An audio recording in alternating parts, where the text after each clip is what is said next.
Pode começar. Ladies and gentlemen, my name is Józsa, and I am the Executive Director of International Cooperation Group of Brazilian Universities, GCUB. Welcome to the first webinar of 2021, promoted by the GCUB, entitled as Universities Management After 1 Year of COVID-19 Pandemics, International Experiences. It's a pleasure to report that until this morning, more than 650 participants from 30 countries of 5 continents have registered for this webinar. My most sincere thank you for being here today. I'd like to acknowledge that the presence of the members of GCUB boards of directors, especially Rector Emmanuel Zaguri Tourinho from Federal University of Pará, and Rector José Geraldo Ticianelli from Federal University of Roraima. I also would like to bring attention to Brazilian and foreign government representatives, embassies, deputies from 4 different countries that support GCUB activities, and faculty and administrative staff of more than 500 partner and associated higher education institutions from Brazil and abroad. In these current times, the COVID-19 pandemic has forced the closure of universities and the other higher education institutions worldwide. International cooperation has become not only important, but also extremely necessary. In this sense, the present webinar aims to create a space for discussion in which universities can share ideas and good practices in the field of teaching, research, relationship with society, and administrative management. I greet our prestigious speakers, Dr. János, Rector of the Budapest University of Technology and Economics, Dr. Hugo Oscar Juri, Rector of the Universidad Nacional de Córdoba, and Dr. Vahan Agopyan, Rector of the University of São Paulo. Thank you so much for accepting GCUB's invitation. I also would like to thank Dr. José Diniz Melo, Rector of the Federal University of Rio Grande do Norte and GCUB's Vice President, who kindly accepted our invitation to moderate this event. I wish you all an excellent webinar. Rector Daniel, you have the floor. Thank you very much. Thank you, Józsa. Good afternoon. I'd like to start thanking GCUB for the invitation, thanking all the panelists, the rectors from the 3 universities already mentioned, and also all of you that are participating through the channel. It is my honor and privilege to be part of this event in which we will discuss experiences of universities from different parts of the world during this year of COVID pandemic. As we know, this has been a very challenging year for all of us, and the universities had to adapt themselves to the new environment and to respond rapidly to circumstances that are changing all the time. New models and training for remote education are necessary. The impact on students, professors, and technical staff members are beyond question. And the universities have responded with remarkable dedication and commitment, providing healthcare, testing, research, producing and donating personal protective equipment, among so many other efforts. To discuss this, we have the honor to welcome to this panel Rector János, Rector of Budapest University of Technology and Economics, Rector Hugo Juri, Rector of the National University of Córdoba, and Rector Vahan Agopyan, President of University of São Paulo. For those participating through the channel, You will be able to ask questions during the presentations, and we will ask the questions to the presenters at the end of this section. So let's start with Professor Józsa.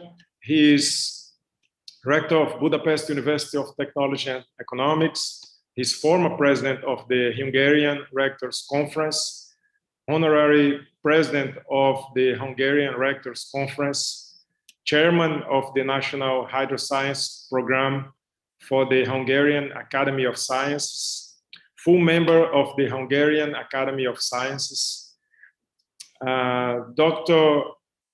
Habil of Budapest University of Technology and Economics, academic doctor from Hungarian Academy of Sciences, PhD from Budapest University of Technology, Master of Science in Civil Engineering from Budapest University of Technology. His research areas are hydrodynamics and interface processes in shallow surface waters, field measurement and numerical modeling of wind-induced shallow lake flows and sediment transport, deterministic and stochastic modeling of turbulence, mixing and morphology in compound channels, and flood hydrology and flood plain inundation analysis. Professor Józsa, welcome, and thank you in advance for sharing your ideas with us. Thank you very much.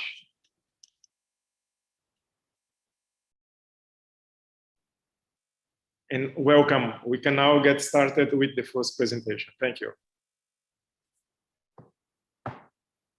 Will it be mine? Yes, please. So I will be the first to speak. Yes, please. Okay, that's all right. No problem. Just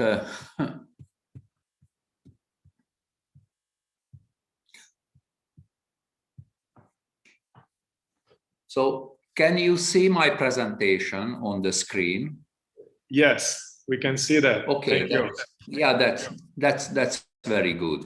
Anyway, so I would say on behalf of we are a small nation, but on behalf of the 10 million Hungarian people in Europe, Central Europe, in the Carpathian Basin, they send their warmest greetings to you, to all the participants, and also the panel for this webinar. I guess it's a very good idea after more than a year to sum up some of the experiences of this very, very ugly period of the mankind on the globe. On the first slide, you can see our campus, the main building, and this is a very old one. This is its normal way of kind of outlook, but if I change a bit the picture, then we are kind of attached it now to the current situation. Though they are not infected, but they are very much, those statues, they are very much with us, and it is just helpful for all of us. Let me just move on. So we are in the capital of Hungary. We are the largest university of technology, and we also have economics as a faculty. Let me just tell our name in Hungarian, Műegyetem. And then this is the year of the foundation, 1782, in Hungarian 1782. Our abbreviated name is DME, so in my talk I will often use just DME. Just to have some facts on our size and the scale of our university, we have got around 1,300 academic people, out of which 800 have got either the PhD or the DLA, Doctoral of Liberal Arts degree, because we have got a very, very strong faculty on architecture, and they go not for PhD, but for this DLA because they deal with architecture both from the engineering point of view and the artistic point of view. We have a bit more than 20,000 students, out of which a bit more than 10% comes from abroad. The university consists of 8 faculties, in which we have 70 departments as the whole number. Just the philosophy of our mission at the university, as I mentioned, we are the biggest university of technology in the country and also among the large ones in Central Europe. Central Europe means Slovakia, Hungary, Slovenia, Austria, Czech Republic, and so on and so on. We have a very sound practice-oriented Bachelor of Science program and an innovation-driven master's. And when people go to the PhD, then it is problem-focused, very much so, and knowledge-oriented research. What we are going to maintain is a kind of world-class research-based education. Of course, we tackle all the time future challenges because it's a fun for us, and then it will result in really serious results. All in all, I guess we can perform a symbiosis of science, innovation, and technology. We have been doing it for more than 200 years, and we are going to do it also for the future. Last sentence or statement is again a kind of commonplace. So what else to do than serving the society? Let's now move to this pandemic area, this COVID time. We had it from March 2020 onward. So the pandemic came from the West to us, and we couldn't create a kind of barrier or a barrier toward or against that. It came to the country and it became serious from early 2020. It was important to make some serious decisions to put a kind of extraordinary hierarchy and system and kind of texture into the institute, and that's why we decided in the very beginning to set up a so-called pandemia coordination committee, in which I was the rector himself. I was the number one, but I wasn't really the operational leader of that. We had several very good people who could handle this kind of exceptional case. Anyway, it was a very special task, and for that we set up a very special task force, the coordination committee, and it worked very well, and it has been working for the university since then. Our communication with our people, both the students and the staff, was really daily. So we all the time updated the situation, projected all the figures, actual figures at the university, number of infected people, divided to students and staff members, and quarantine type of people. And unfortunately, after a certain while, there were some deaths, and then we had to announce also that. What was important to do is that we didn't really did not wait for the national lockdown. We decided to do that on our own. It was a bit risky because it became a kind of political issue to go for a lockdown or not, but finally it was approved, and I was not dismissed as a rector. I'm still a rector and I still have 3 months to go, and it will then complete my 2 times 3, altogether 6-year rectorship. It was lovely, but was more or less enough, especially as far as this last year speciality is concerned. We had to turn to digital education, mainly online, but also using some archived material. So based on the best experts of the staff of the 8 faculties, we put together a special institutional committee for digital education transformation. For this transformation, we had not more than 2 weeks, which was quite a heroic time, but I guess we managed to do all that. And then we set up both as a kind of institution-wise techniques and rules, but we also let the faculties do their job on their own. I already mentioned the internal communication, which was continuous, very intensive. So everybody had a kind of very open character and we helped each other. At that time, I was still the president of the Hungarian Rectors Conference. After 2 weeks, it was my order to do a kind of review on the first 2 weeks' actions and experiences.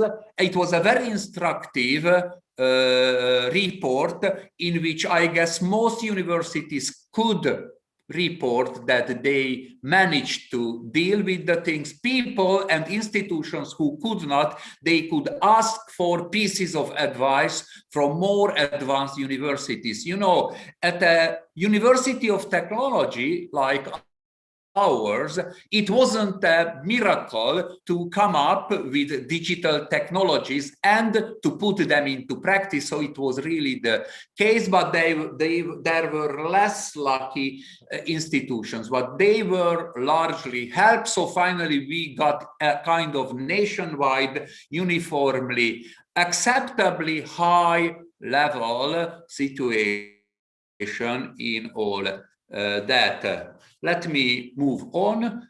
We mainly used Microsoft Teams, and then another technique was to use the Moodle framework. We managed with both of them. It took only very short time to get used to that, and those 2 tools became quite nationwide. So that's what I can tell you about the national experience. Streaming services were safely installed, so we did not have problems on that. Of course, we had to use various and kind of case-oriented digital methods for lectures, classes, labs, exams, and PhD defenses.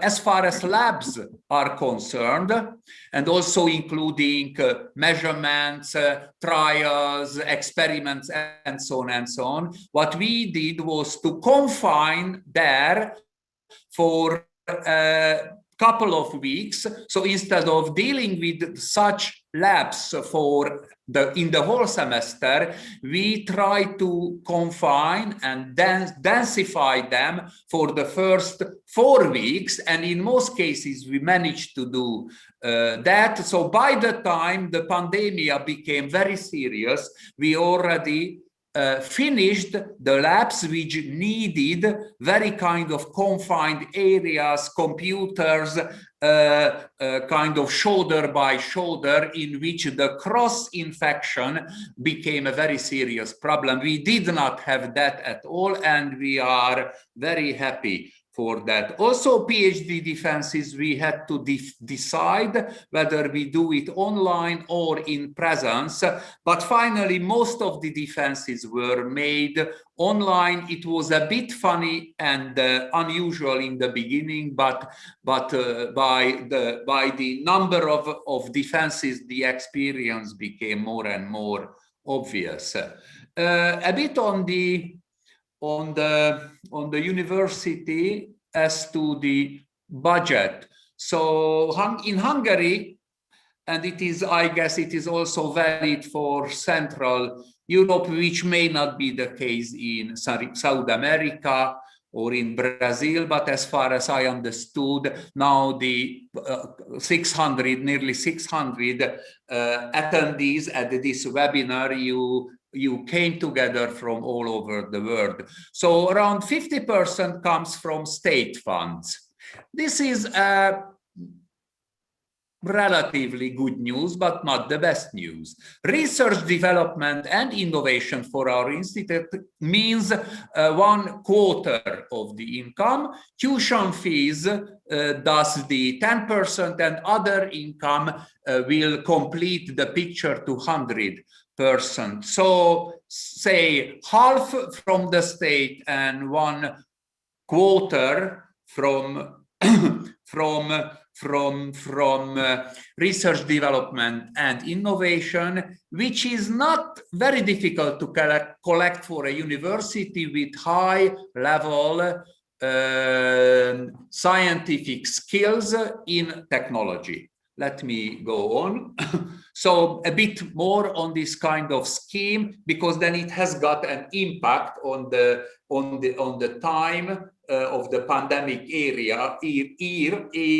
and to find the way out of the kind of mountainous ditch. So what we have to do is state finance and then the different institutional income to carry out a kind of recombination, a kind of recalculation. We are quite successful in EU calls and very successful, of course, in the national ones. Most of our income outside the state financing comes from industry. We have a strengthening university-industry relationship and cooperation. For us, it's good to have a kind of advisory board from industry, whereas if industry is allowed to come into the university, they can select and invite the best students to work for their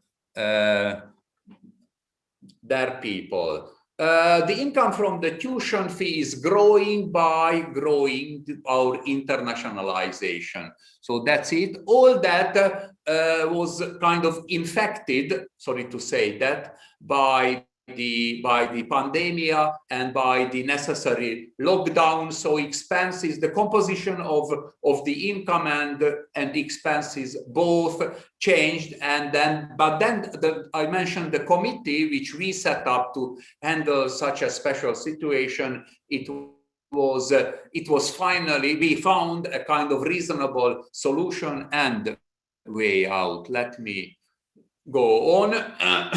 I'm still speaking about the last 1 year. Number of Hungarian students did not really change. So the same number of students applied for admission to the university, which was more or less equal to the one in the previous year. We were quite happy with that. We did not expect an increase. To see stability was just fine. It wasn't the case for all the Hungarian universities, especially the ones in the countryside. They suffered a kind of decrease of their numbers. You have to know, I have to confess that the fact that we are situated in the capital of the country, which is a very nice and very popular city, it is also attractive for the Hungarian students. So they prefer to come to Budapest universities, despite the fact that daily life is not really cheap.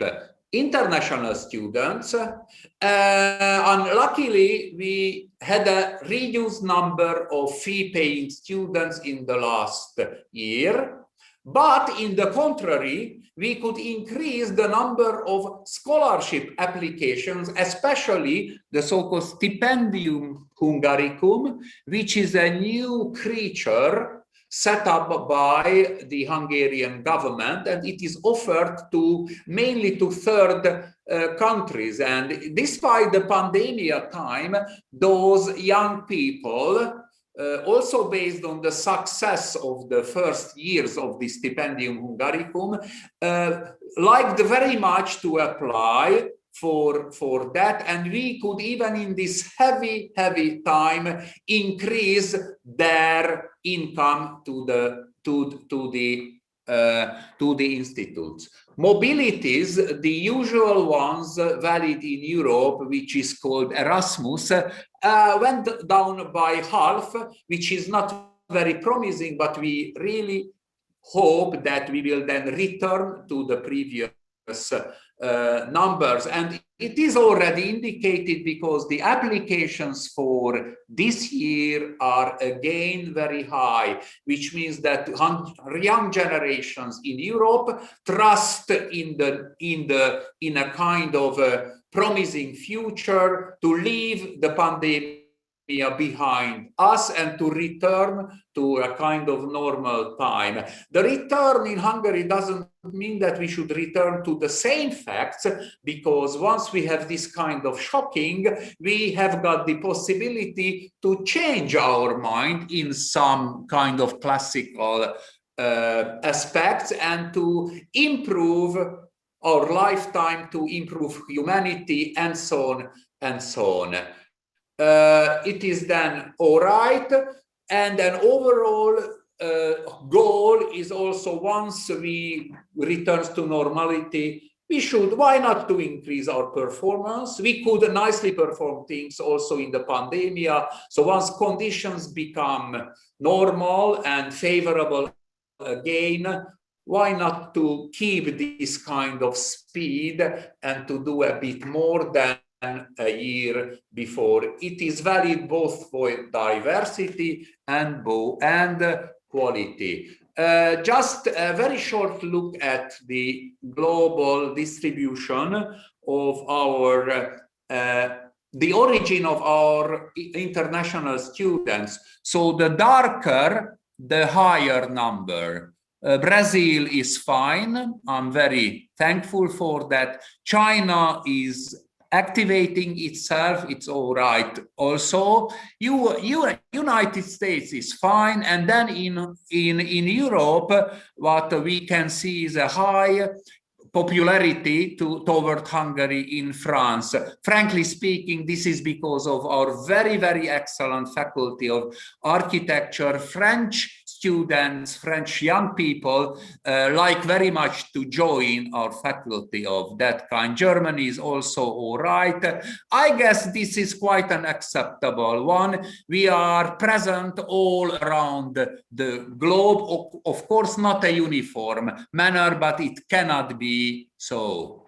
A bit on our kind of main focuses in science and education. You can see kind of commonplaces in this listing, but they are all important and they are very much a la mode all over the world, and it's a must to deal with them. So that's it. As to the disaster prevention, modern engineering methods, as a hydraulic engineering through flood and droughts and so on and so on, I am linked mainly to that. Especially it was not valid in the last 6 years because of my busy rectorship, but from the 1st of July I will return the department and I will do again excellent science and research. Back to the pandemic, the COVID time. So we are very strong in technical sciences, in research in technology. So I tell you the story. The Minister of Internal Affairs called me early March and asked me to put together a group, a team, who would be able to develop a Hungarian respiratory machine due to the fact that it might be then very much needed, nearly from scratch. So we started early March. I finally put together a team of 40 people, young, ambitious, very, very talented ones. I stayed with them every day, including Easter, Good Friday, and so on and so on. But it was also a fun to do, and we really had a mission in all that. And in late April, we put onto the desk the first prototype. It had a very high impact in the country, to tell the truth again or still. So the Hungarian Prime Minister also came to the university, visited the lab, talked to the people, and we had a very nice time. And he was really very proud that a university in Budapest could, from scratch, produce a respiratory machine. There is a mass production for that, so it also plays a role in the fight against the virus at the kind of intensive departments at hospitals these days. If you have the pandemic time, there are no obstacles to deal with space research. So our university 2 weeks ago launched a pocket cube satellite just to analyze the electric smog, the electric pollution or contamination in the space. It was taken to the space by a Soyuz #2 type of missile. It was quite interesting. It did not succeed for the first trial because there was a magnetic hurricane in the space or close to the... It was launched from Baikonur, I guess the name Baikonur, both from the Soviet and then the Russian time is well known to everybody. You can see the cube, the Hungarian satellite, which is the smallest all over the world. Its edge is only 5 centimeters long. So it's a cube 5 times 5 times 5 centimeters. You know, to do something extraordinary by reducing the size. But, you know, based on nowadays technology, it is not very difficult to put a lot of smartness even in such a small cube. It was, as I mentioned, launched.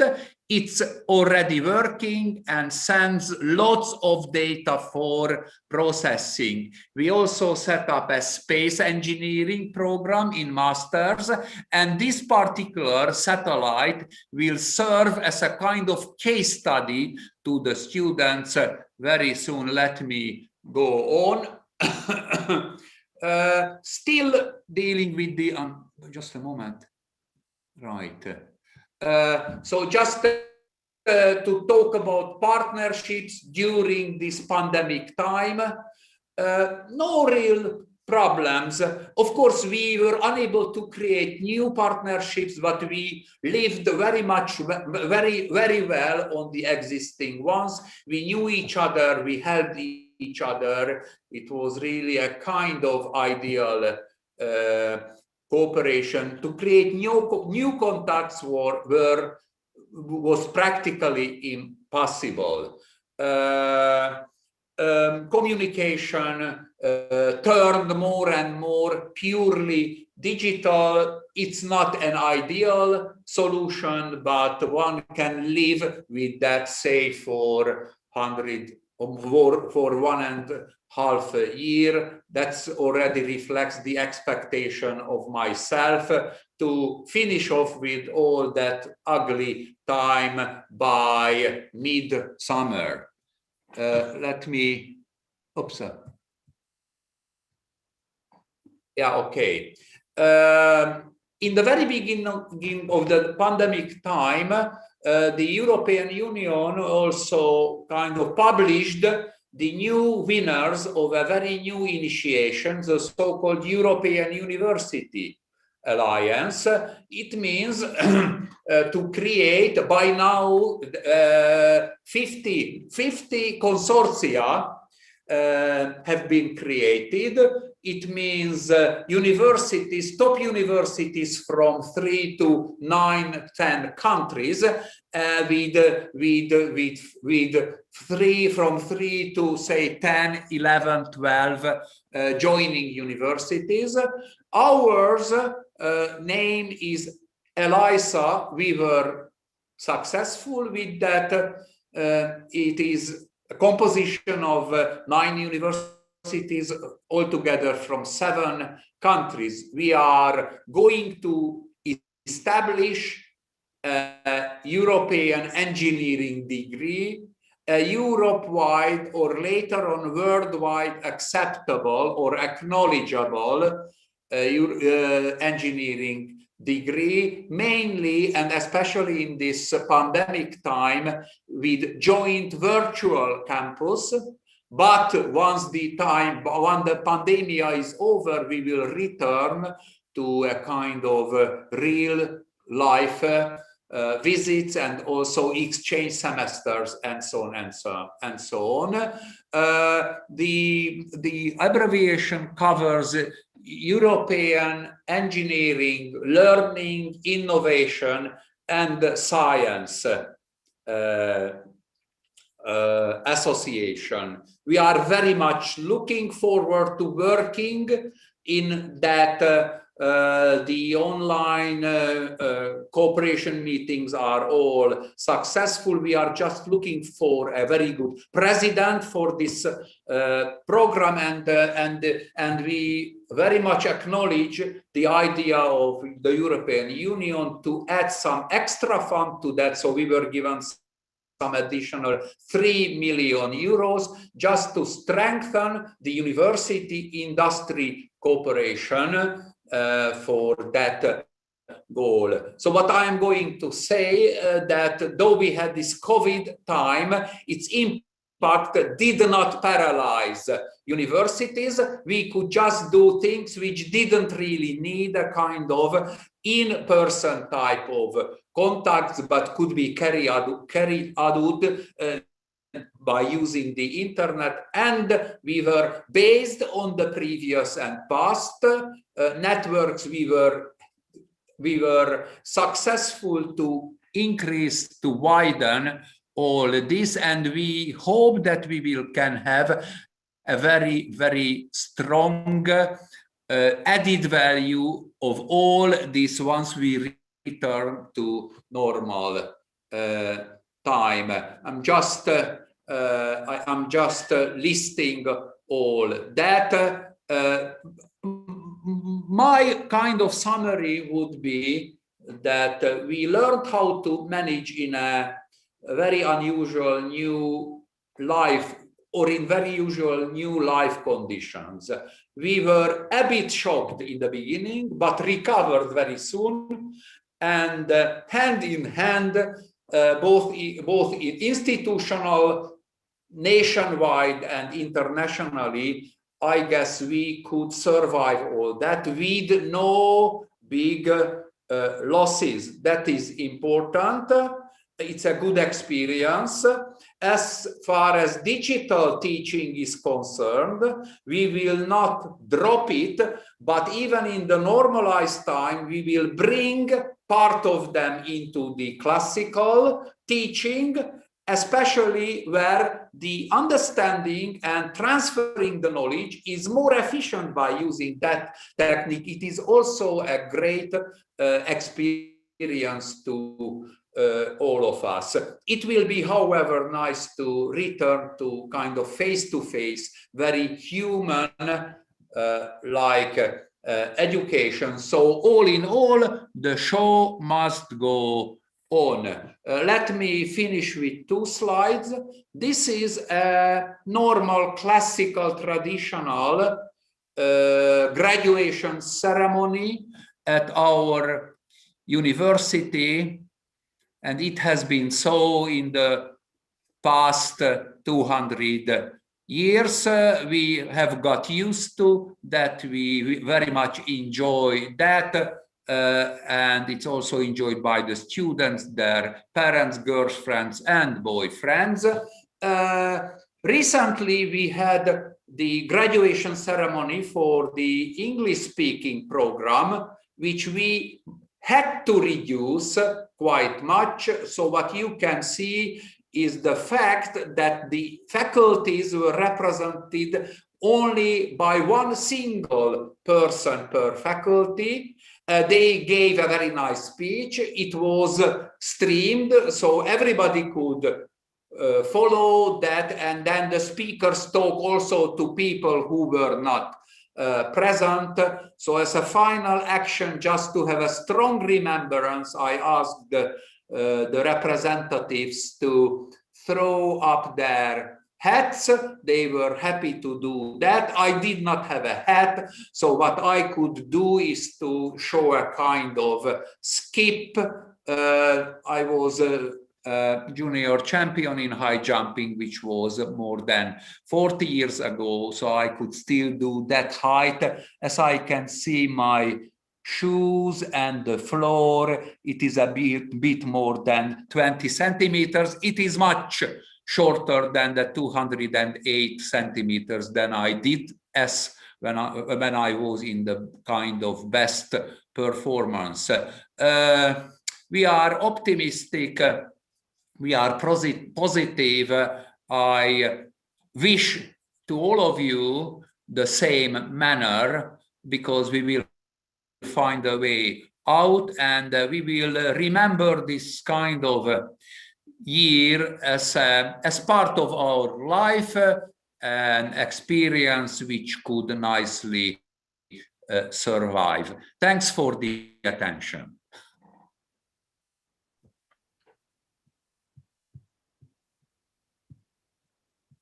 Thank you, Professor. I ask Asana to please start my video. My video is off.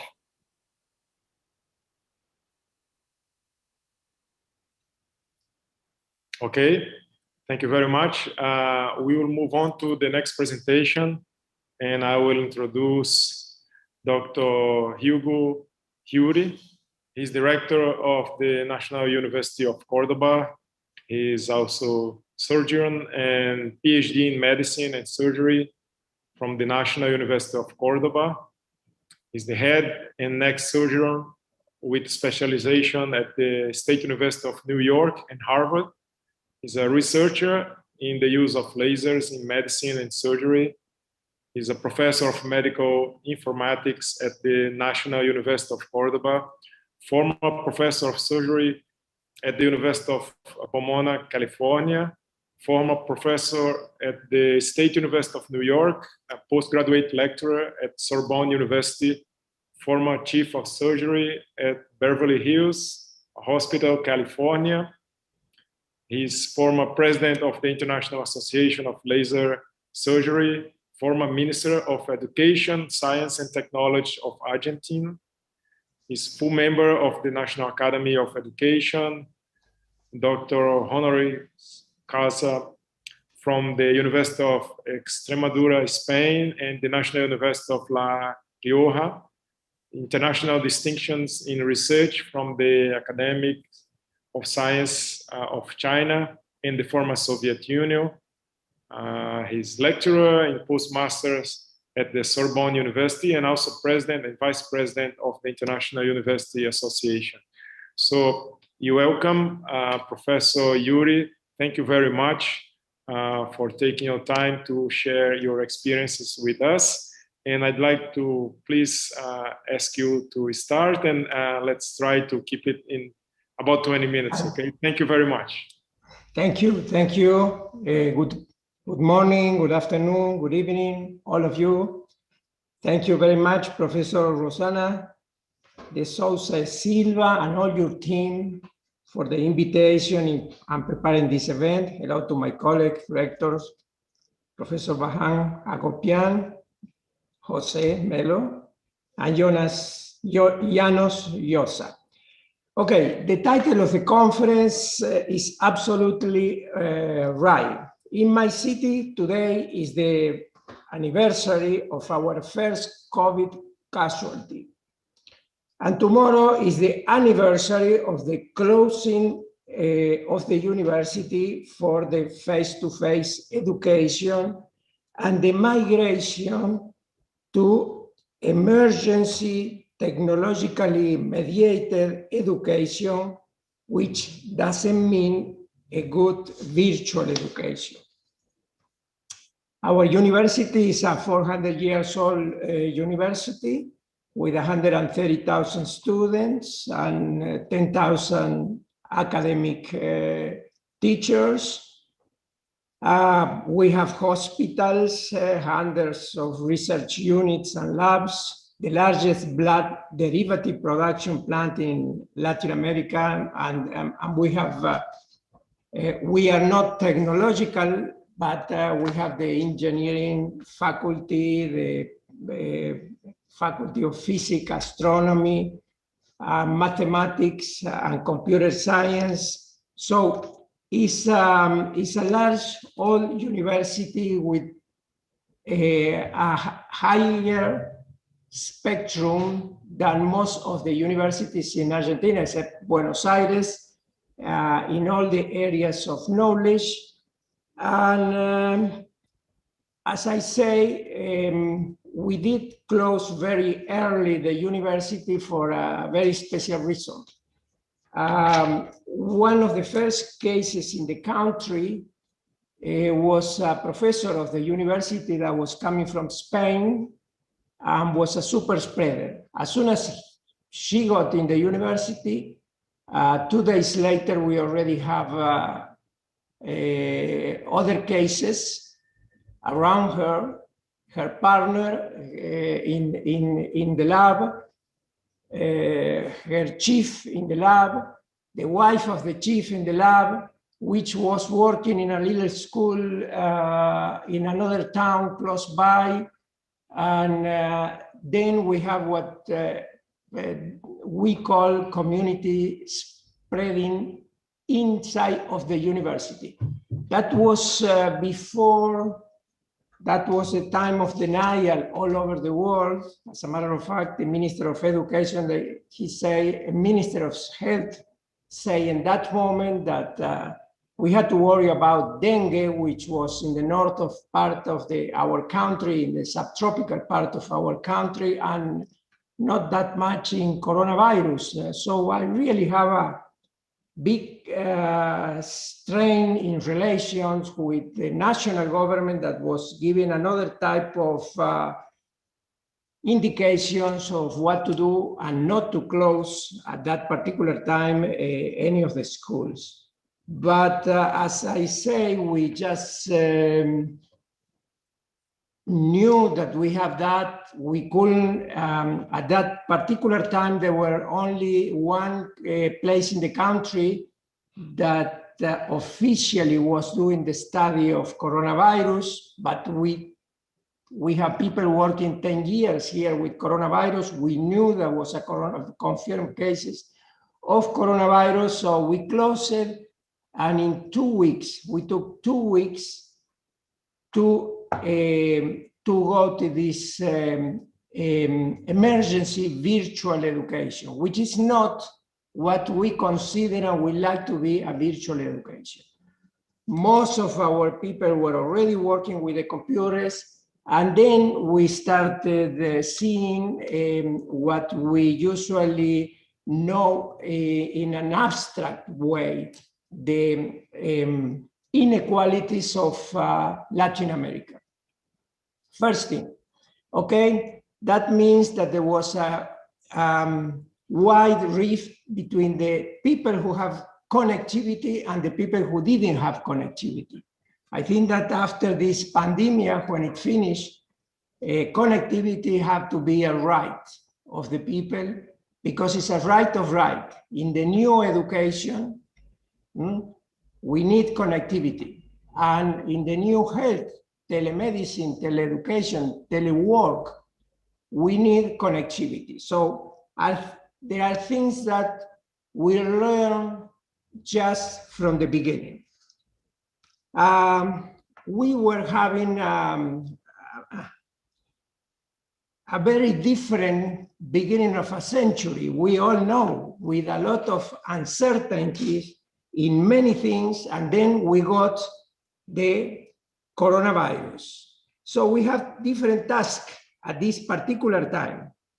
Education, first thing to train the teachers, because the students were having more possibilities because they were using every day, at least in the social media, all the devices, but we did put a lot of attention to help the teachers and the administration personnel to get the best of this emergency use of technology.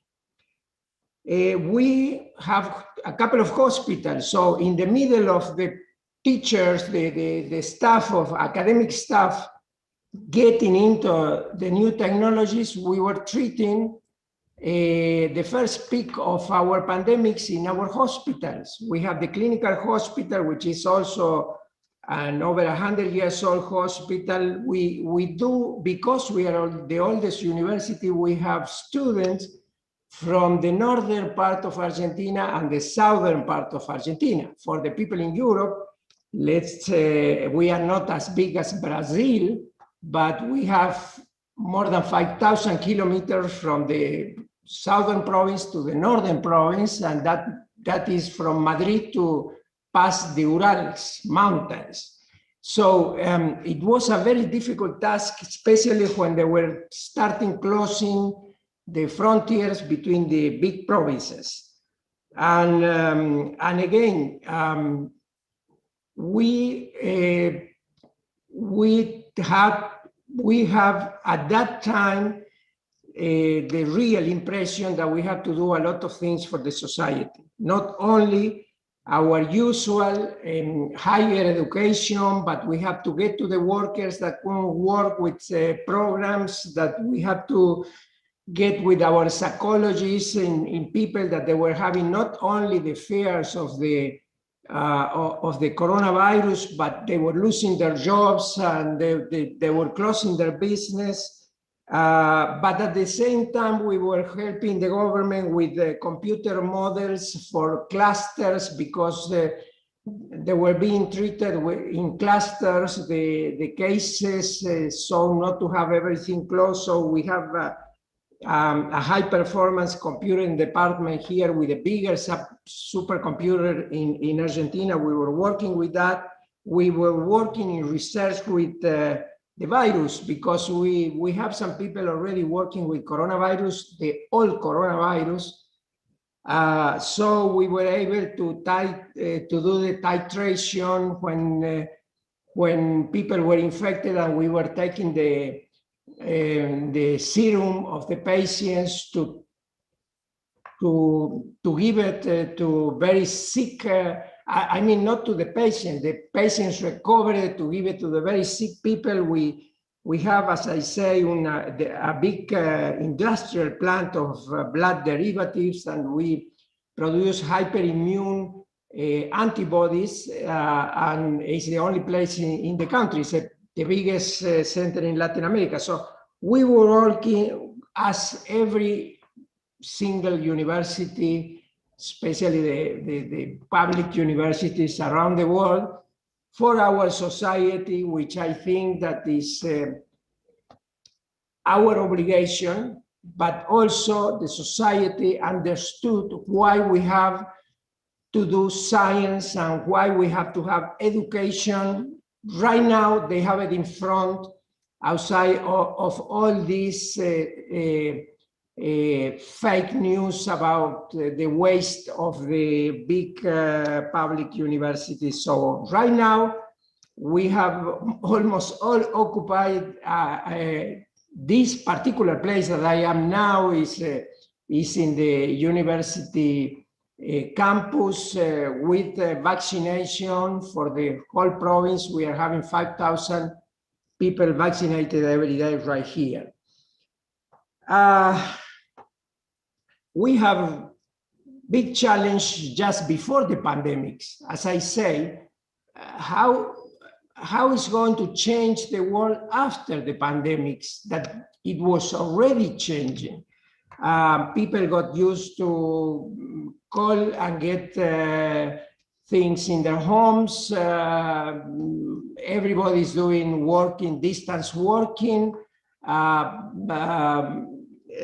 have been big advances and a lot of money poured in the information technology industry in these times. We are using Zoom as never used it before.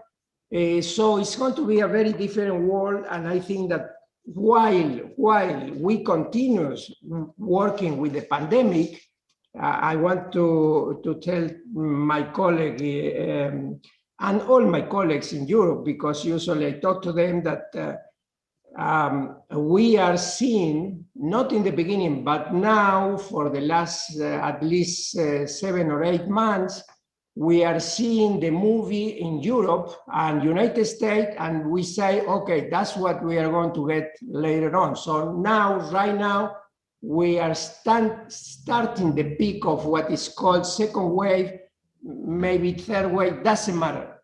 It is passing the numbers, technical numbers of increase the number of cases, increase the use of ICU, and we are in the red areas in all the country in Argentina right now. We are not like Brazil or Hungary in this moment, but we are on the way. We know our peak is going to come probably in 60 days, and we are rushing with everything that we can have for this second wave that is going to be, it sounds that it's going to be much bigger than the first wave. And at the same time, we are getting all together with the universities and seeing what is coming. As I mean, sanitary problems, that is not only this. We have to be really prepared. Maybe, I don't want to say things that make scare people, but every people in our area think that there's a big chance that we are going to get some of the pandemics in not long. It's not going to be 100 years or anything. We have challenge in education. As I say, we have to retrain workers, we have to retrain professionals. Things are changing so fast, and these are new tasks of our big universities. We have to see the economic question in a challenging way to the classic liberal view of the economy. There are people that need that, and we all know there are political problems. I mean, and socio-political, and also mixed with psychology. We are discussing vaccines depending not on his efficacy or efficiency, but the country where it's coming from. I mean, these are things that the university, we have to really express the view of the society, of the need of the society. There are geopolitical problems with the vaccines. We know, we see Europe, London, we see it in Argentina with our neighbors. We are closing frontiers. Of course, there is sanitary reasons, but we have to always think in case of Latin America, we are all the same. We are all people. There are philosophical and ethical questions in the distribution of vaccines from countries, but inside of our countries too. So we are still in the middle of the pandemics, but we are seeing this thing, and we have to see the future of our people. And that is the things that we have to do. Tackle the first years and this year of the pandemic, and then imagine the future role of the university in this changing world. It was already a threat to the public university, as the rector of Hungary said, well, he had 57%. Well, the model in the public universities in Argentina and most of the countries is most similar to German or Finland, and they are state-supported university mostly. Of course, we make some money from research and development, but that's a problem.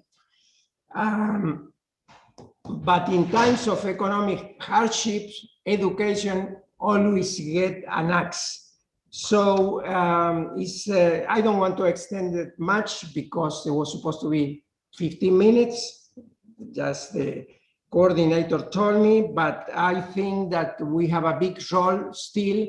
We are very proud of how the universities all over the world, and in this case, our universities have responded to the need of the societies in this moment, but we are facing a new world of uncertainties that we can get the best of it if we take the right path, combine it with our society to discuss the new role of the public universities in our countries. Thank you very much.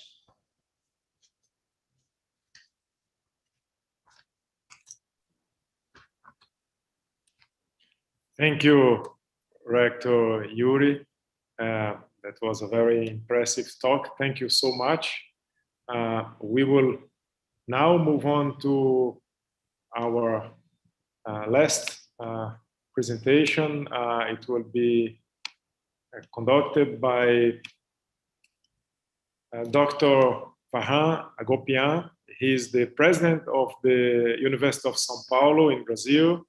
He is a professor of materials and components for construction with undergraduate studies in civil engineering, master of urban engineering and civil construction, and PhD in civil engineering.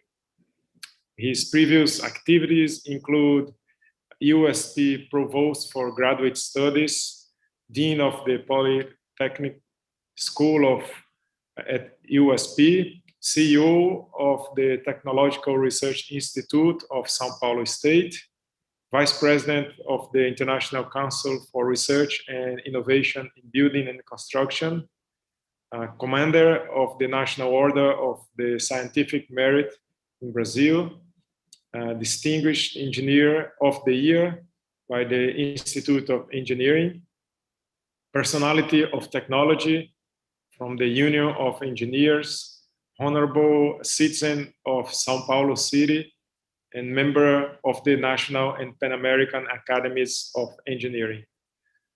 Professor Agopyan, thank you so much for being part of this and also sharing your knowledge with us. Thank you very much, and the word is with you. Thank you. We cannot hear you now.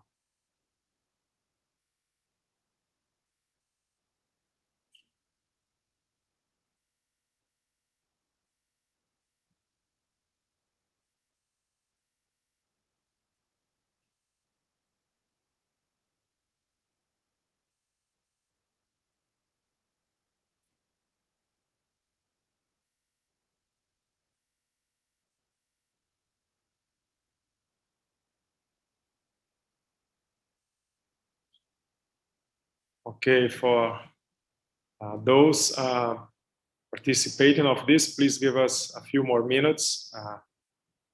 We had a technical problem here with the connection of the Professor Agopyan, but he will be back soon.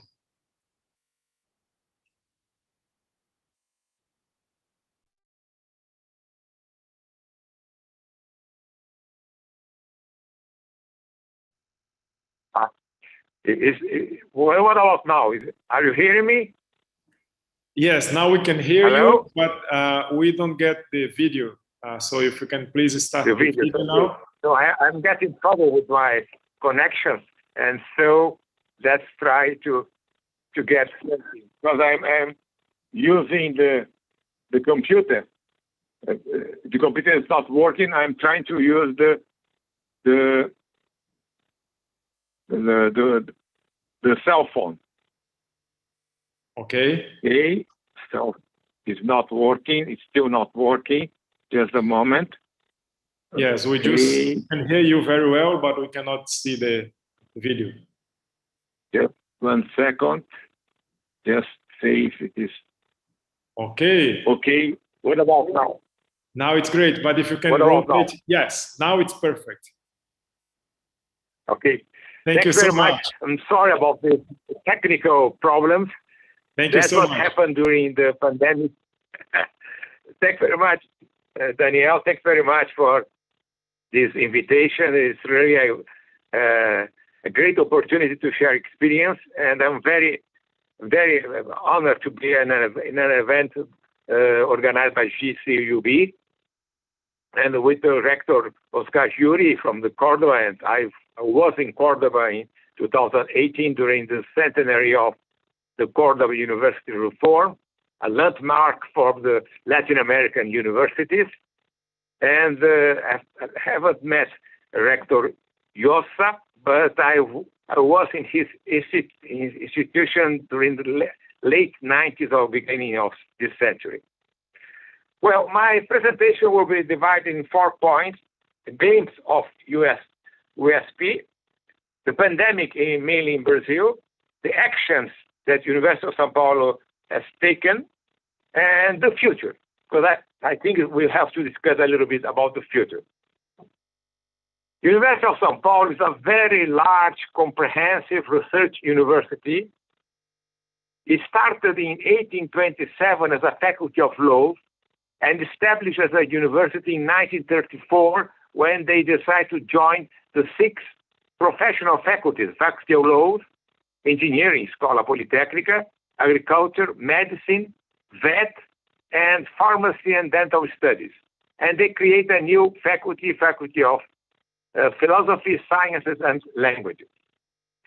Well, nowadays, University of São Paulo has about 60,000 undergrads, 30,000 research graduate students, almost 6,000 faculties, and almost 14,000 non-academic staff. And we cover from A to Z, agriculture till zoology. The main campus is in the city of São Paulo, but we have campuses in other 6 cities within the state of São Paulo, and research activity in more than 20 places, including outside the state. Well, let's talk about the pandemics in Brazil. The pandemic has been a major distress for the world and mainly for Brazil. Besides the disease calamity with large number of casualties, so far Brazil is the 2nd largest in the world, more than 300,000. Brazil has exposed the huge inequities of the country. These particularities include possibilities of health care, education prospects, and working opportunity for the population. And at the same time, the society has better realized the importance of knowledge and science, and is requesting the university as reliable source of information for this misfortune. It's important to quote Gilles Bibon, a medical anthropologist of the University of Montreal. He says, even if the disease is biological, the epidemic is essentially social. For instance, if we analyze what has happened in the city of São Paulo, what is happening in the city of São Paulo, the largest and the most economically important city of the country, this quotation is real. The data from the beginning of this year regarding the deaths per 100,000 inhabitants in the city of São Paulo was in average 123. Very, very large number. However, in the rich districts, this value was below 50, and in the poor areas, it is almost 200. Pandemic has made the social gap extremely visible. Now we are aware that governments have not considered about 20% of the Brazilian population. They survive without any public support. They do not exist for the welfare, not housing, formal jobs, education, and health. Now they are visible. The society has been warned. Even worse, 2 to 3% of the population do not exist officially. They do not have even documents to prove they are human beings. The fight to the pandemic itself and the fight against disease propagation are going on with difficulties, mainly due to negation behavior from the federal government. Otherwise, the medical, psychological, and social harms persist, and they affect populations that are particularly more vulnerable. Well, let's talk about what University of São Paulo has done. At the middle of March last year, the University of São Paulo took the difficult decision of not closing down the institution. The main activities have been carried on, usually remotely, following all of the security measures recommended by the local health authorities. More than 9% of teaching activities were provided remotely, and the university decided to keep the same procedure for the first semester of this year.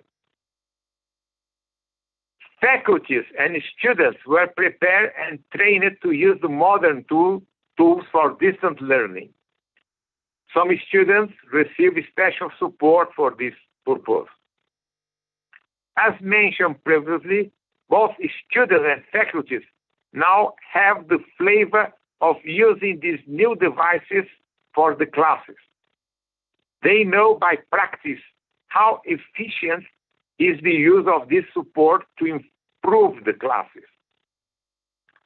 It is important to emphasize that as a research university, University of São Paulo believes that the interrelation between faculty and the students is compulsory in order to provide teaching in a research environment.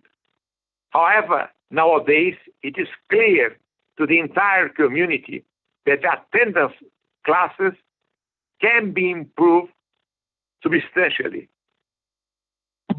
Very significant changes happen also on research activities. In a very short period of time, couple of weeks, not more than 2 weeks, almost 250 research groups managed to divert or to start research projects relating to COVID-19. They are multidisciplinary groups from all of the areas of knowledge, not restricted to the health sectors. Moreover, they managed to provide the society with proper results in a very short period of time. The behavior of the researchers changed, and they understood that good research work could be translated to the society immediately. Furthermore, they realized that joint efforts of different background researchers are necessary to fulfill the needs of the population. This new research behavior has already been imposed in our labs. The following examples of research work are useful to understand how important has been the university role for the improvement of the quality of life of Brazilian people during the pandemic. The study of the virus and its alteration through genetic sequencing was vital for the knowledge of the virus activity, as well as its lab production to provide control specimens for research. The action of the virus in the human bodies was better understood with autopsies and helped the physicians to select drugs that are more efficient for the patient. The result of the study of passive immunity, the serology, are very encouraging. Some research groups are developing vaccines, including one that can be used as a nasal spray. Other teams are performing and developing diagnostics, including rapid tests from saliva and from lung X-ray. As mentioned previously, the research is not restricted to the health and biosciences. The engineering research groups have already developed several equipment, such as low-cost ventilators, masks, face shields, decontamination equipment based on UV radiation, anatomic cushions, telemedicine devices, small robots for hospital use, and so on. The statistical and mathematical modeling of the pandemic performance has been crucial for public policies. Also, the analysis of the available big data of the pandemic. The third mission of the university, the so-called third mission of the university, was also strengthened in all of its aspects, including the cultural activities. Cultural activities, yes, where the remote audience is several times higher than the spectators used to attend in the past.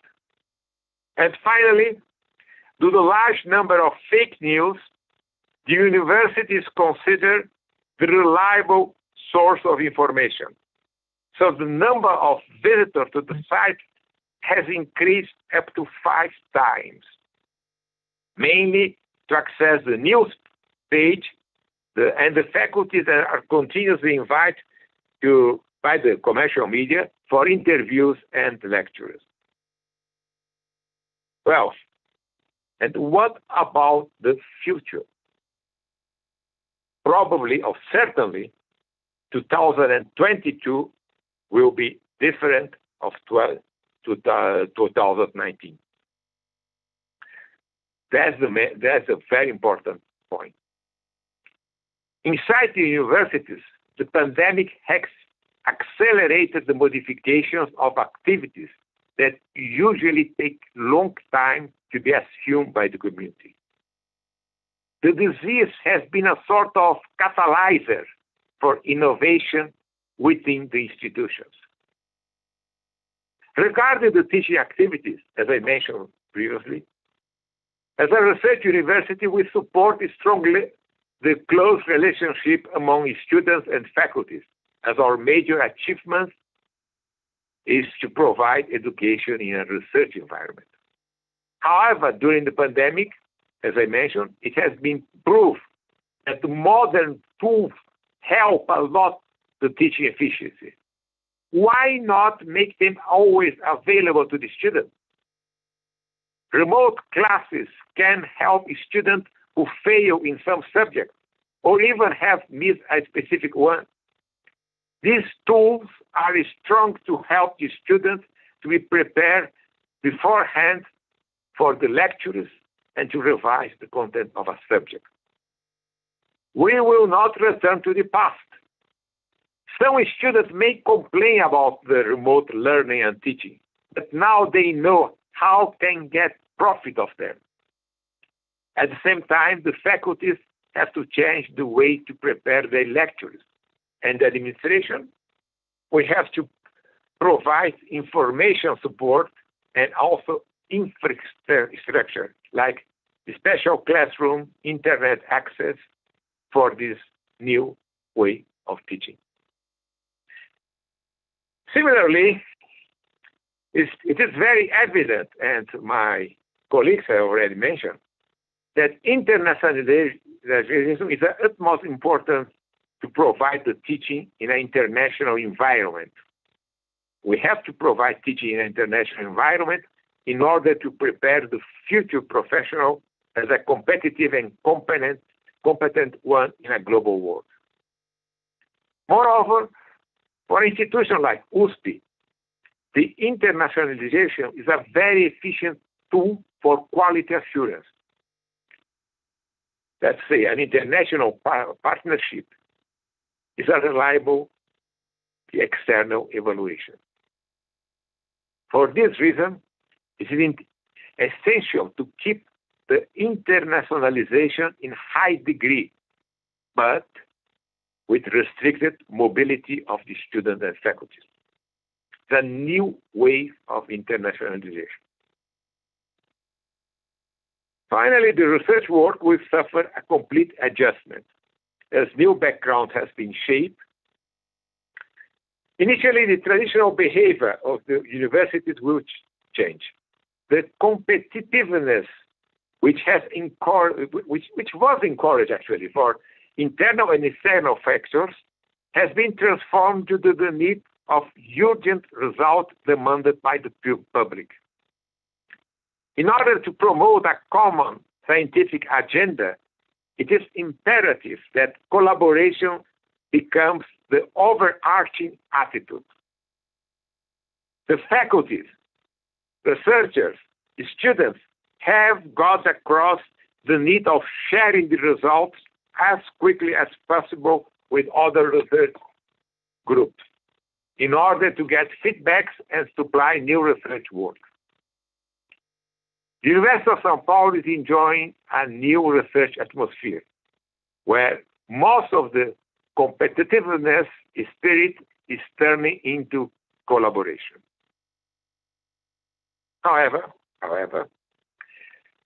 we have to deal with a major problem.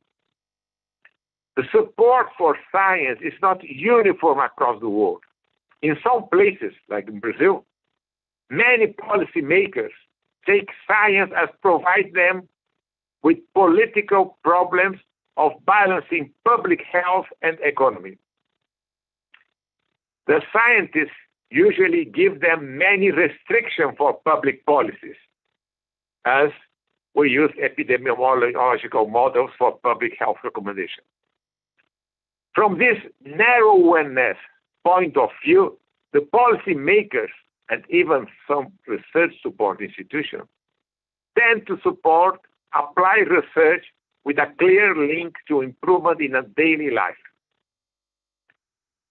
This simplistic distinction between science for a purpose, applied science, and science for discovery, fundamental science, may be actively harming the cause of science.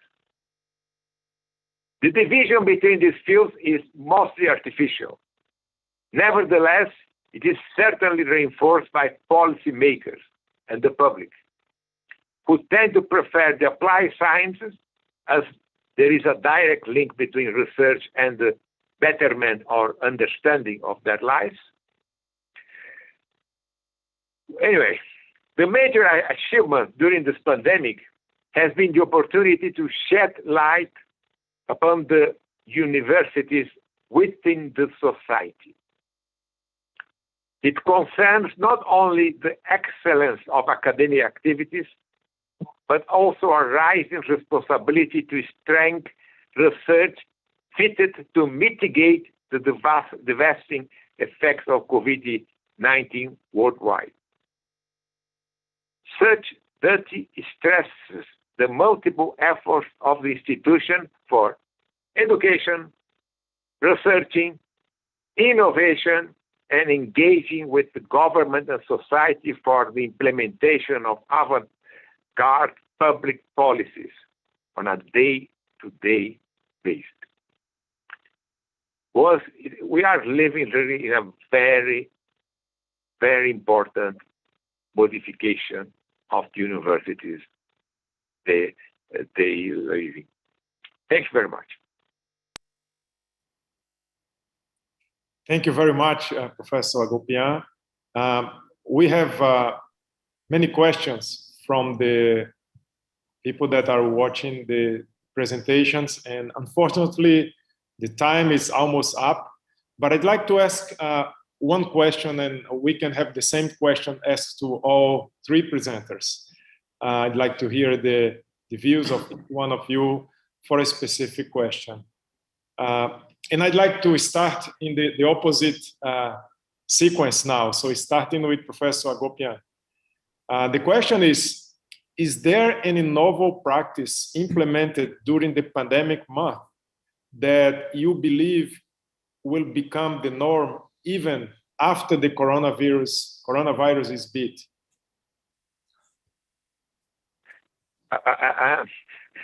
I'm sure that, as I mentioned, 2022 will be not as similar as it was in 2019. And as I mentioned, the teaching, my dear friend Daniel, the teaching will change drastically.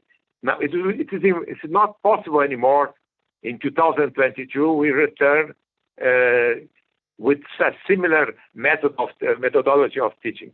This is a major change, and this will affect all of our activities, the relationship between faculty, between the faculty group and the academic group, the relationship among the faculties, everything will be changed, and it's changing actually.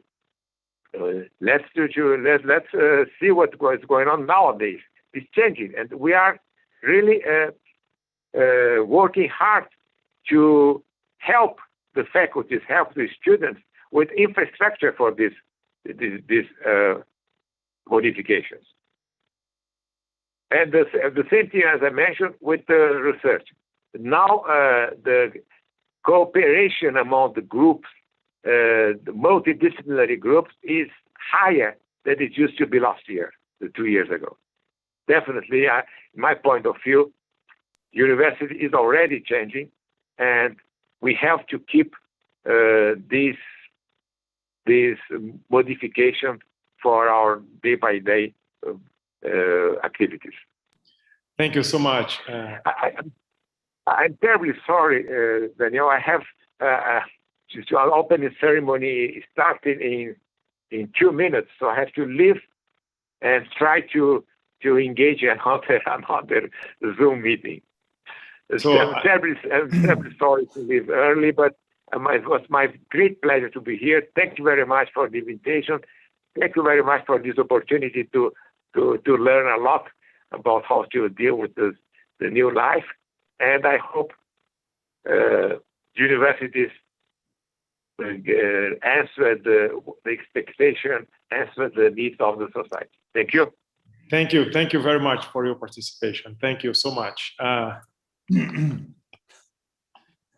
Professor Juri, Rector Juri, I'd like to hear your views on this question, please. Yeah, I agree with Rector Agopyan. I would just put a couple of examples.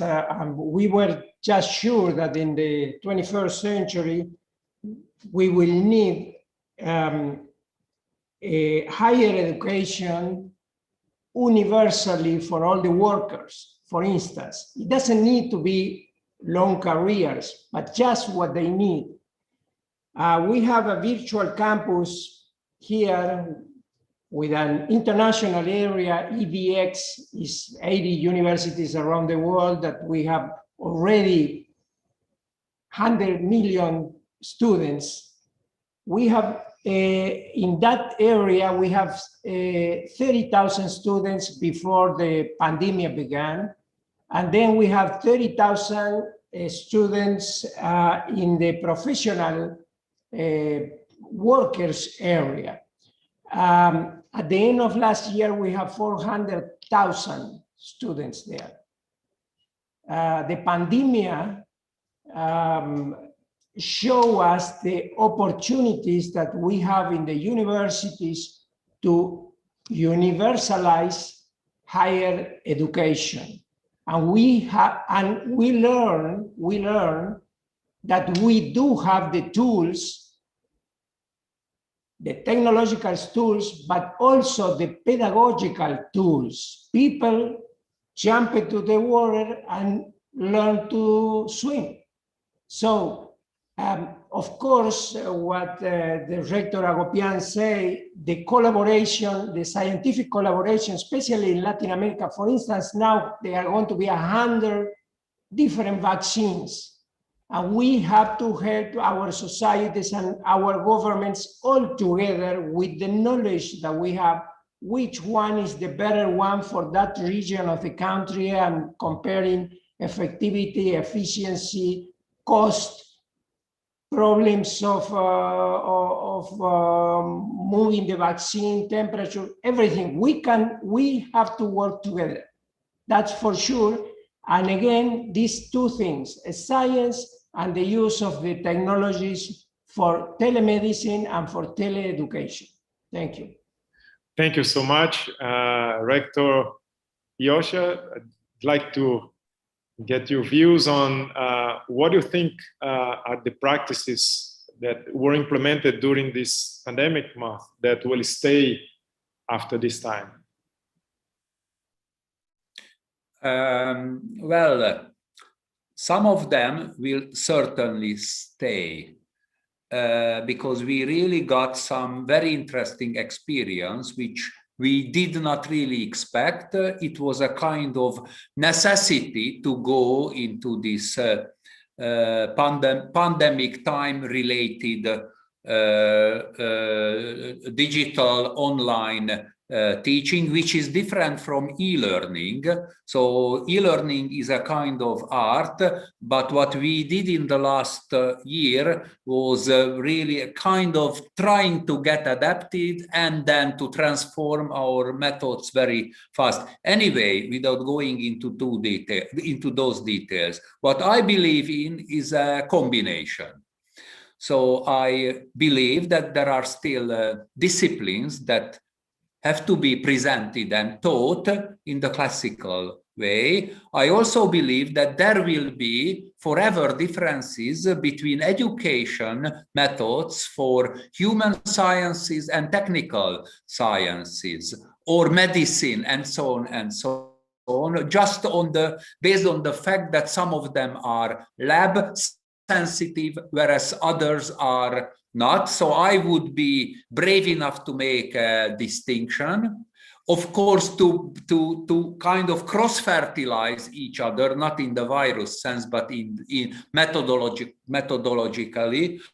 So in Hungary, in general, in our institute, we really started to see and to select the best of the techniques we developed and tried in the pandemic time to flourish or enrich the teaching material and style compared to the one we used before the pandemic time. So when I mentioned before, I still believe in a kind of reasonable mixtures of the techniques. We are in a in a long transition. It might be that this transition is going to its end. So myself, I am the man of originally of the Gutenberg time, whereas we moved to the so-called von Neumann time. John von Neumann was from Hungary, that's why I was brave enough to mention it now. So if you go to a library in 10 years' time, nobody will read books, so you do something else. Even we have a very nice library room. We still have books on the shelves, but very few people look into them. This should be also taken into account. It will be a different time, so the achievements should be approached in a different way. I believe that in this virtual environment and world, we will, and especially the upcoming generations, will find their best. Myself, in my age, I won't change for sure, but I can still judge the changes, and I can give number of pieces of advice I feel useful or not. So the future will be the product of the co-working of several generations with several affiliations, several techniques, and we just hope that we will end up with a reasonable combination, even close to an ideal combination. Last Of course, it will be very useful if we change the views and work together worldwide, because we can tell a lot new and a lot useful things to each other. And then our daily life will be spent in a comfortable way. Thanks. Thank you very much. I think we are getting to the end of this section, and I'd like to thank all the presenters, Rector János, Józsa from Budapest University of Technology and Economics, Rector Hugo, Juri from the National University of Córdoba, and Rector Vahan, Agopyan from the University of São Paulo. I'd like to thank GCUB for promoting this, and I also special thanks to all of you that participated in this section through the channel. I'd like to ask all presenters to open their cameras, and I think we can have a final picture, and that's the end of our section. Thank you very much. Let me say some words. Thanks for Rosanna to put together all that.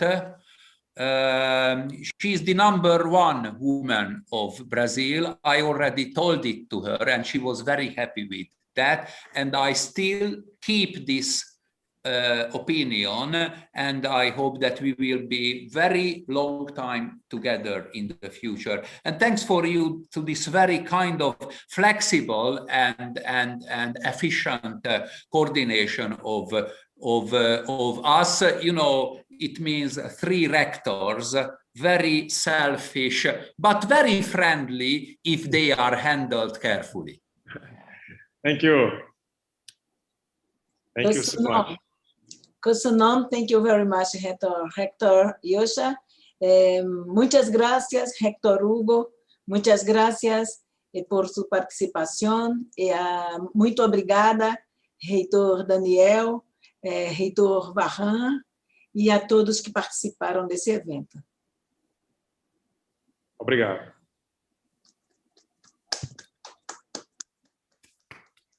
And have a very pleasant Easter to all of you. Thank you so much. The same to you. Thank you. Thank you. Bye then.